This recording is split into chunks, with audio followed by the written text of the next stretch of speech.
His dog led him to a crypto vault under a rock. But that was not how it started. It started with laughter. Cruel laughter. "You really bring that filthy mutt here again?"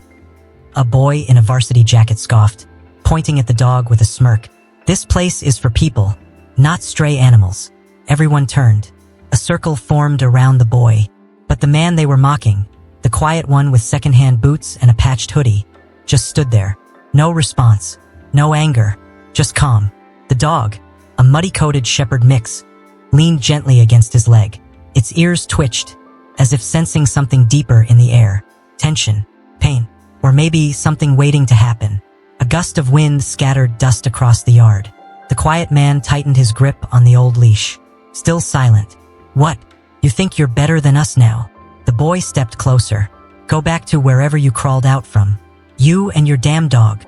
That is when the dog moved, not fast, not aggressive. Just one step forward. Quiet. Eyes fixed on the rock behind them. The one nobody ever touched. A rock that had been there longer than the cracked fence or the peeling walls. The dog stared. A girl in the crowd frowned. "Why's he looking there?" Nobody answered. The quiet man finally spoke, voice low and calm. "He always knows where the truth is buried." The crowd went still. No one laughed anymore. He did not always have a dog. Long before anyone mocked him for walking beside it, he was just another forgotten kid in a forgotten town. His name was Eli. His mother left when he was 7. His father stayed until he did not. A slow fade of empty bottles and broken promises. After that, the foster homes came. So did the silence. He learned not to speak unless needed. Save trouble. Eli spent most of his early days wandering. Parks, scrapyards, alleyways. Anywhere that felt quieter than the noise inside him. That is where he first saw the dog. Small, bone-thin, and limping near the back of an abandoned train car. Covered in soot and rust, yet its eyes were fierce, like it had been through fire and walked out stronger. He tossed the dog half a sandwich. It did not eat right away. It watched him first, studied him. From that moment, they were not apart. Eli never named him. He felt names were cages. The dog never needed one anyway. It followed like it had chosen him, not the other way around. People said the dog was wild. One neighbor swore it stared into their soul. Another claimed it could open latches. Some said Eli trained it like a soldier. But that was not the truth. They were two shadows that found each other in a world that liked to ignore both. He grew up under radar, no sports, no clubs, just part-time jobs and long walks with his silent partner. But he noticed things. He had a sharp eye for patterns, for numbers, for things others missed. He spent nights on an old laptop, trading tokens, studying codes, learning blockchains like others learned songs. One night, he cracked something he was not supposed to.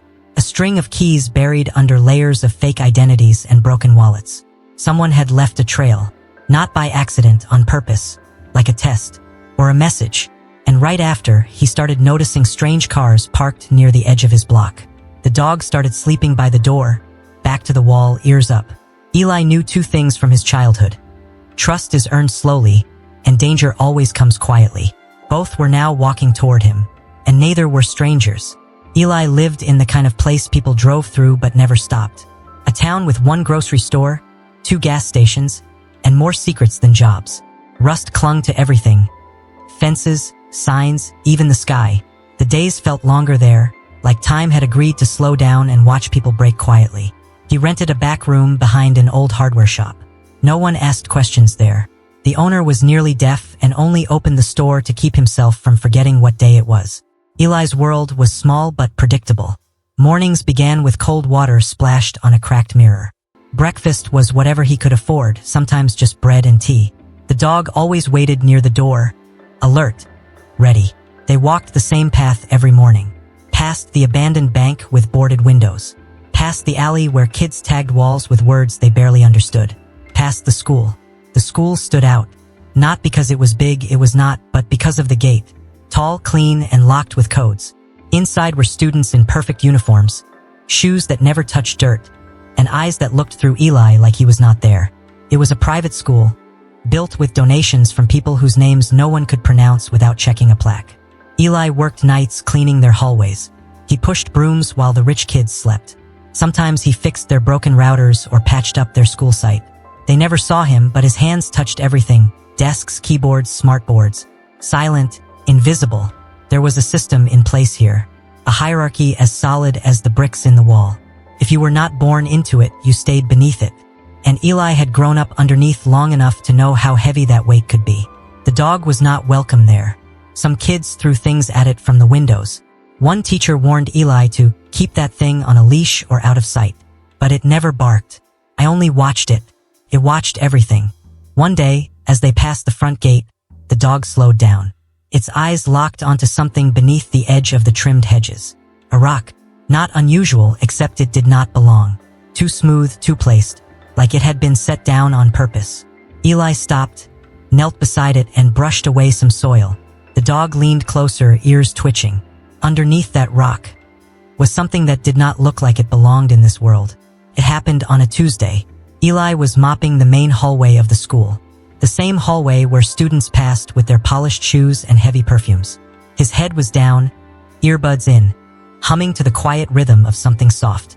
The dog waited just outside the service door, tied loosely to a rusted pipe, resting but watching. A burst of laughter echoed behind him. Eli turned. Chase Morrison. Tall, loud, gold watch on one wrist, school logo stitched onto his blazer like a badge of entitlement. He was not alone. A small pack of his friends trailed him, all of them born with last names that opened doors Eli had never even walked past. "Hey," Chase said, smirking. "You missed a spot." He pointed to the floor with his foot. "Right here. Want me to show you how to use that mop?" Eli stayed quiet. He always did. He had learned that answering back only fed them. But this time, Chase walked closer. Too close. "You think just because you fix a few wires and sweep the floor, you belong here?" Chase's tone had sharpened. "This place is not for people like you. Or your dog."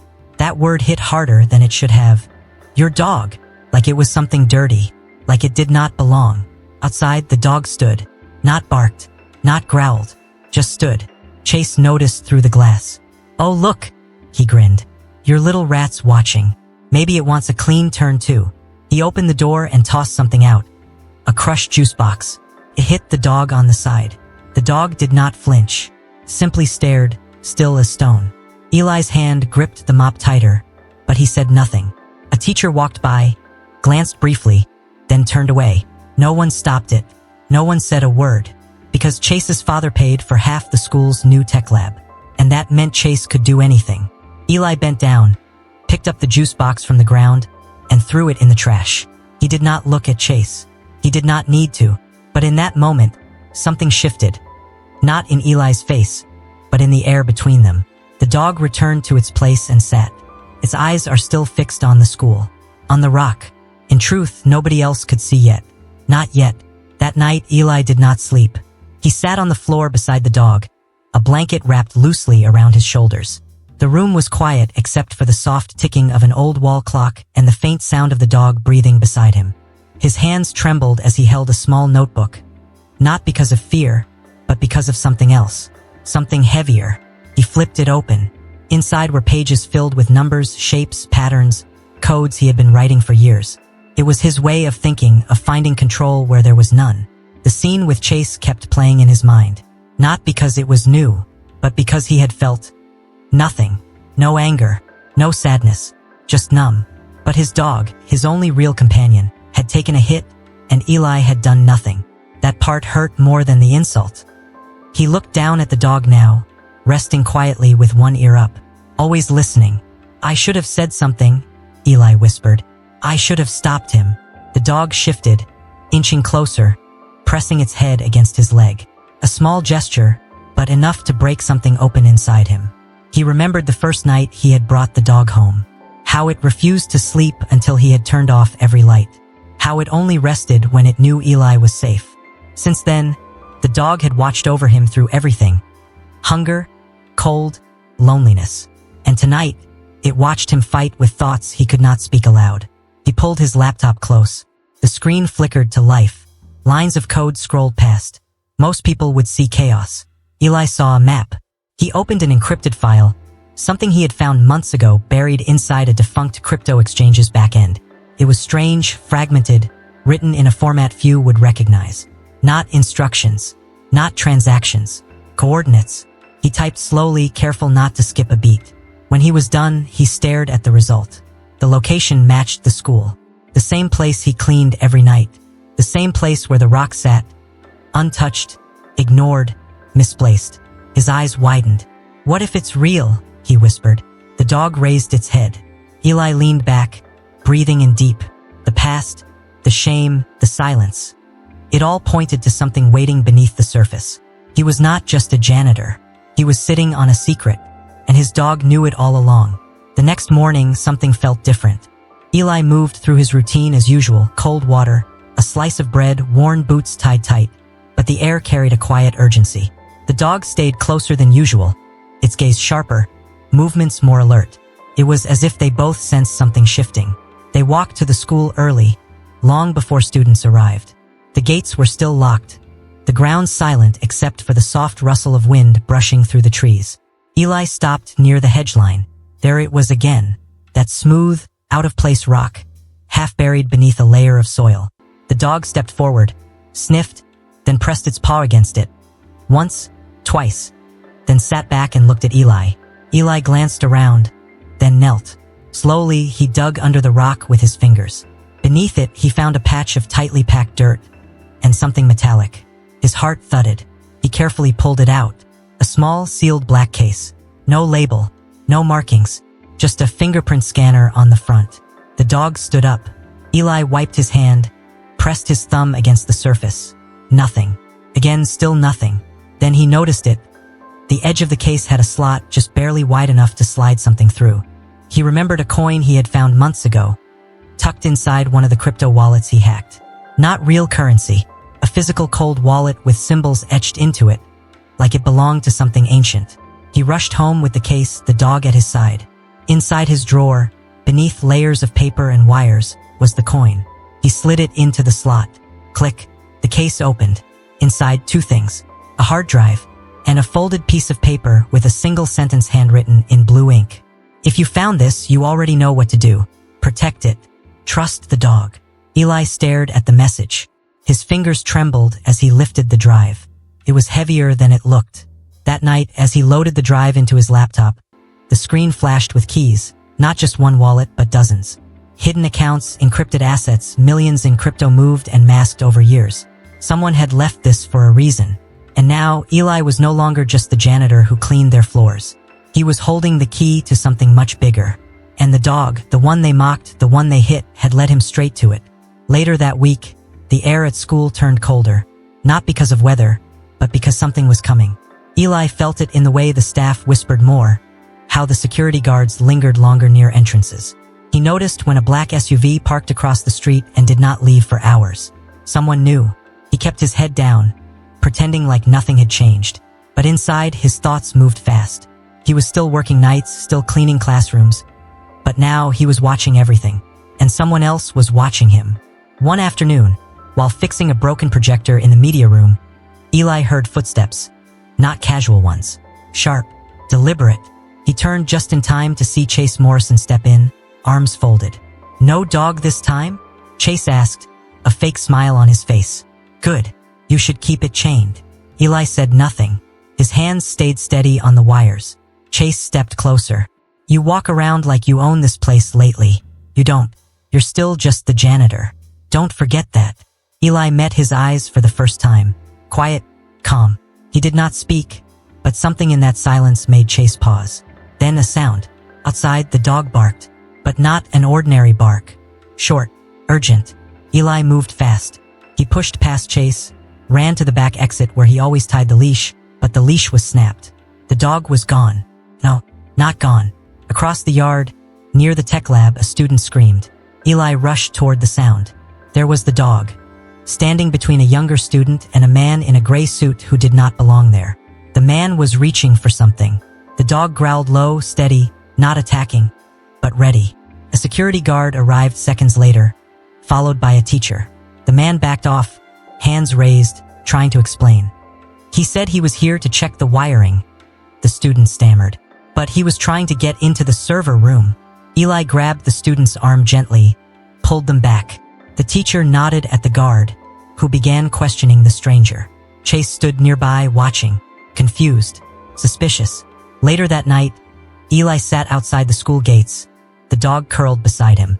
He looked up at the stars and said softly, "They're trying to find it." The dog blinked once. But they won't.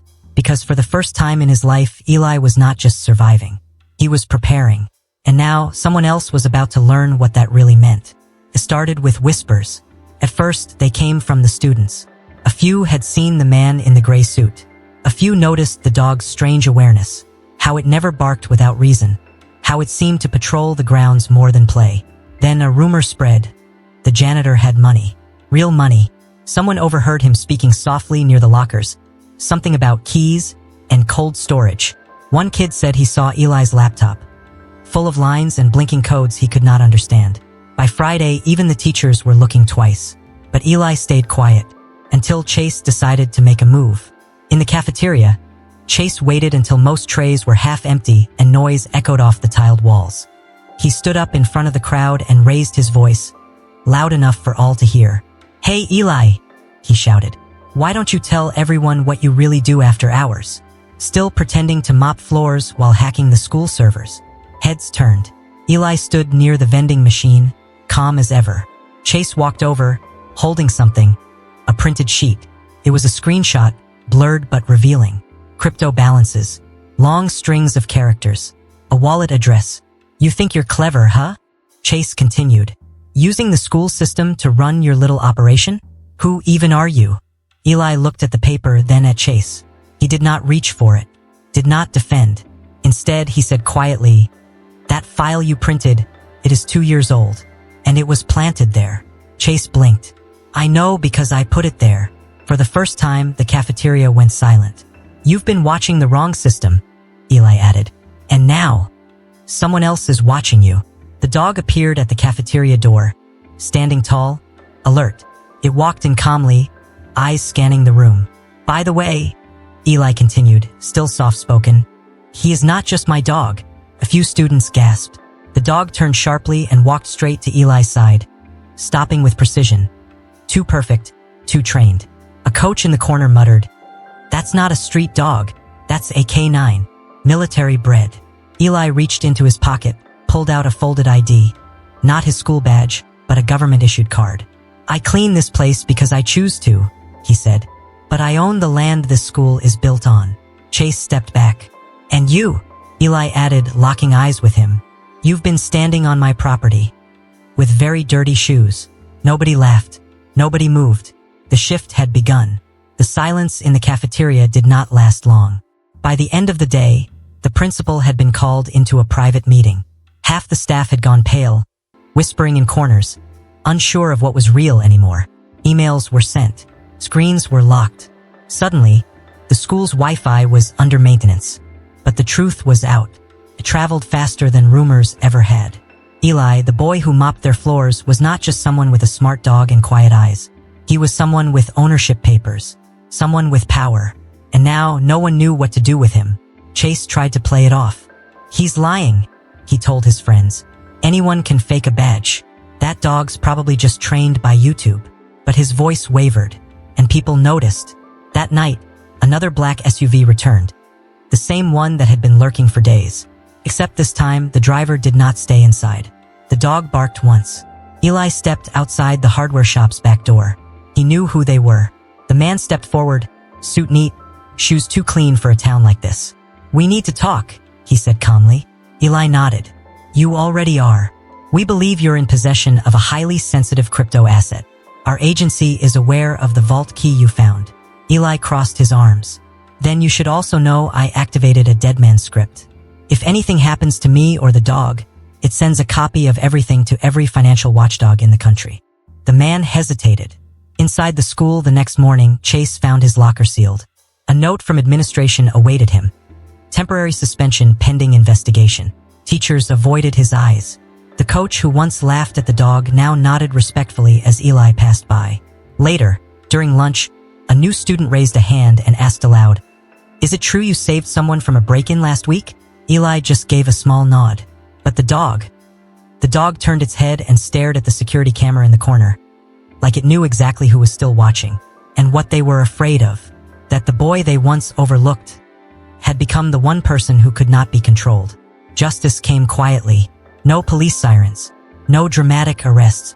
Just paperwork, meetings, and a silence heavier than any punishment Chase Morrison had ever known. It began with an internal audit. Anonymous complaints had been submitted about misuse of school funds, about favoritism, about how Chase's father had pushed for backdoor contracts that benefited their family business. Within days, the school board released a public statement. Chase was expelled. His father's funding, frozen pending investigation. But it was not just about them anymore. Eli stood at the back of the auditorium as students gathered for a special assembly. For once, the spotlight was not on the honor students or the donor plaques. It was on something real. The principal took the stage, clearing her throat. Sometimes we judge too quickly, and sometimes the ones we overlook carry the most weight. Today, we recognize someone who reminded us that strength has many forms. A murmur moved through the crowd as Eli was asked to come forward. He walked slowly. The dog trotted beside him, tail low, head high. A quiet protector, not seeking attention, but earning it nonetheless. A student handed him a folded note. It was from the girl who had seen the dog near the rock weeks ago. "Thank you for proving that kindness is not weakness." The auditorium clapped. Not loud, but genuine. And then, from the side of the stage, a teacher stepped forward. One who had once told Eli to keep the dog out of sight. She held out a small certificate, not a school award but something better. It read, "Honorary Guardian in recognition of silent bravery and loyal protection." She bent down and clipped a simple tag onto the dog's collar. It shimmered under the lights. Later, as students left the building, many paused to pet the dog. Some nodded at Eli. Some smiled shyly. No one laughed anymore. Back outside, a boy who once mocked him whispered, "You really could have ruined them." Eli looked at him and said, "That's not what I wanted." "Then what did you want?" Eli glanced down at the dog. "I just wanted them to see." And now, they finally did. Weeks passed. The school felt different now. Not louder, not busier, just lighter. Like something heavy had been lifted and buried for good. People walked with less fear. Teachers paid more attention. Even the rules, once bent by privilege, were now actually followed. Eli kept showing up, still wearing his same hoodie and worn boots, still walking with the dog by his side. But the stares he used to get had changed. They were no longer mocking or curious. They were respectful. One morning, as Eli entered the campus gates, he noticed something new. A mural, painted on the side of the tech lab wall, facing the street. It showed a figure, not too detailed, of a boy standing beside a dog. Behind them was a cracked rock split open, and inside, shapes of glowing circuits and coins swirled together like treasure. At the bottom, written in white letters, "Truth does not bark. It waits." Eli did not know who painted it. No one claimed it, but he saw the message, and so did everyone else. Soon after, the school announced a new student-led tech program, one open to all, regardless of background. No interviews, no entrance fees. Eli was offered a seat on the advisory board. He politely declined. "I'll help," he said, "but only if the dog gets a vote too." The principal laughed. "I think he already runs this place. The dog has become a symbol now. Not a mascot, something deeper. A quiet guardian." Students began calling him Vault. Though Eli never used that name, to him, he was still just his friend, his shadow. Some days, students left water bowls by the gate. Other times, they brought treats. The dog accepted them all gently, like he understood what it meant to be feared once. And finally safe. For Eli, peace did not come from being praised. It came from watching the world he once cleaned finally begin to clean itself.